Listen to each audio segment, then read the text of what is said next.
Hello, and welcome to 10 for 10, 10th News, your weekly dose of 10th Amendment news in 10 minutes or so from us here at the 10th Amendment Center. Today is January 28th, 2013. My name is Michael Bolden, and thank you for tuning in. This week's episode is made possible in part by the 10th Amendment Center membership program. Proudly wear your 10ther label with pride and become a card-carrying member of us here at the TAC. Get all the details online at members.10thamendmentcenter.com. And now the news. In South Carolina, the State House of Representatives agreed last week Thursday not to create a state-run health insurance exchange under the Patient Protection Affordable Care Act, aka Obamacare. The GOP-controlled House of Representatives in that state approved the State Health Care Freedom Act, that's House Bill 3096, by a vote of 73 to 40. The measure serves as an endorsement of Republican Governor Nikki Haley's refusal to embrace a key part of the federal health care legislation that President Barack Obama signed in 2010. Quote, "We agree that we will stand by the governor," said Representative Joshua Putnam, a Piedmont Republican who was one of the act's sponsors. Haley outlined her position on insurance exchanges in a letter to U.S. Department of Health and Human Services Director Kathleen Sebelius just days after Obama's re-election in November. Arguing that the provisions in the federal health care law would give South Carolina little flexibility or control, Haley said in her letter that, quote, "Our state should not and will not set up a state-based insurance exchange."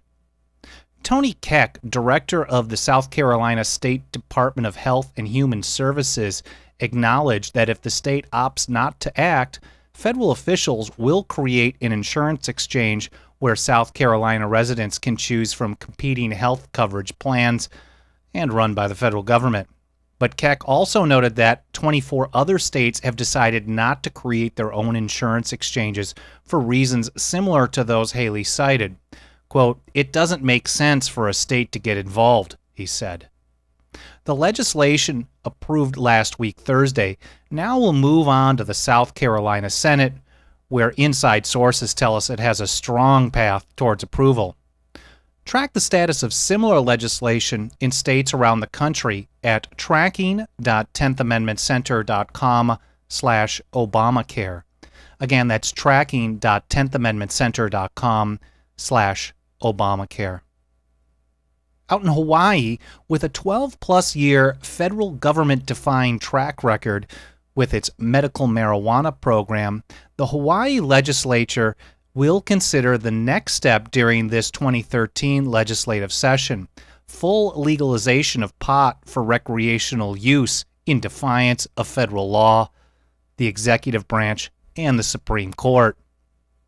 House Speaker Representative Joseph Suki and Representative Scott Saiki introduced House Bill 150, that's HB 150, on January 18th in Hawaii. The bill authorizes persons 21 years of age or older to consume or possess limited amounts of marijuana for personal use. The legislation completely ignores federal prohibitions on marijuana and the Supreme Court ruling in 2005 empowering the feds to regulate it, effectively nullifying the unconstitutional federal act. A companion bill on the Senate, Senate Bill 738, was introduced at the same time by Senator Donovan Dela Cruz and garnered 8 co-sponsors. Senate supporters told the Associated Press that legalization was, quote, "natural, logical, and reasonable."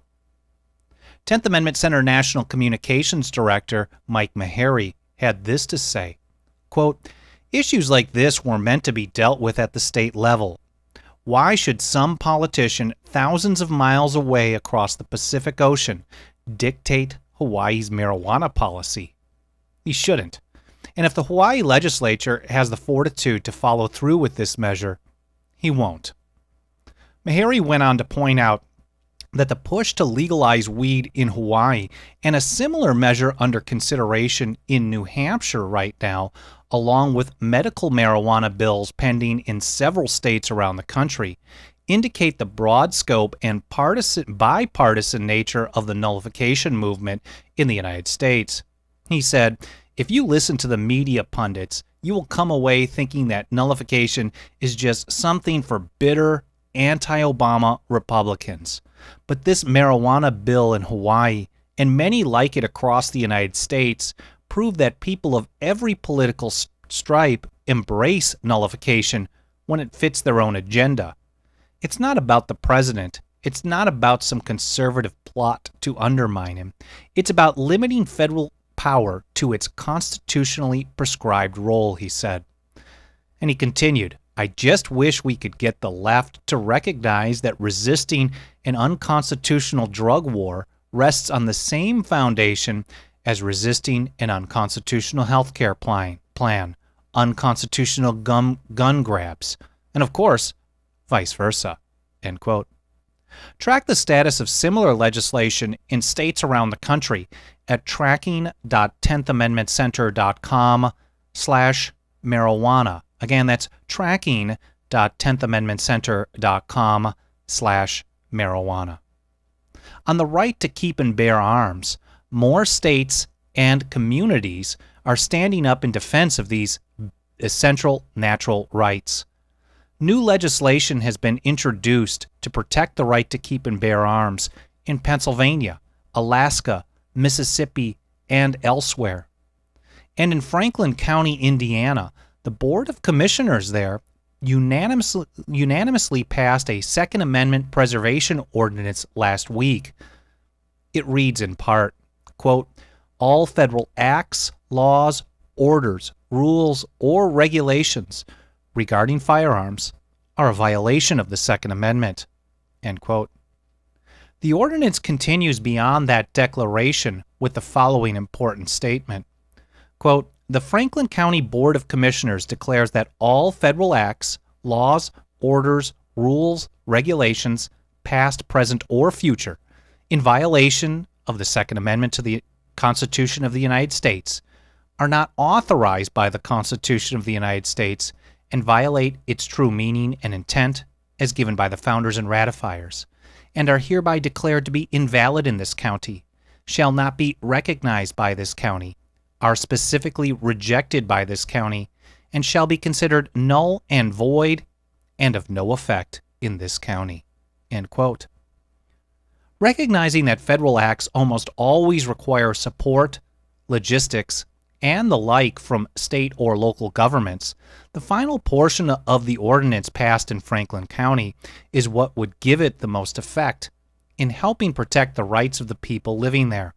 It continues, "It shall be the duty of the sheriff of this county to take all measures as may be necessary to prevent the enforcement of any federal acts, laws, orders, rules, or regulations in violation of the Second Amendment to the Constitution of the United States." Get model legislation ready for introduction in your state, county, city, or town at 10thamendmentcenter.com/Second Amendment Preservation. Again, that's 10thamendmentcenter.com/Second Amendment Preservation. And that covers our report here today on 10 for 10, 10th News.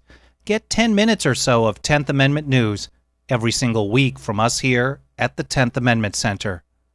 Watch all our archive shows over at news.10thamendmentcenter.com and subscribe at youtube.com/10th Amendment Center. My name is Michael Bolden. Thanks again for tuning in.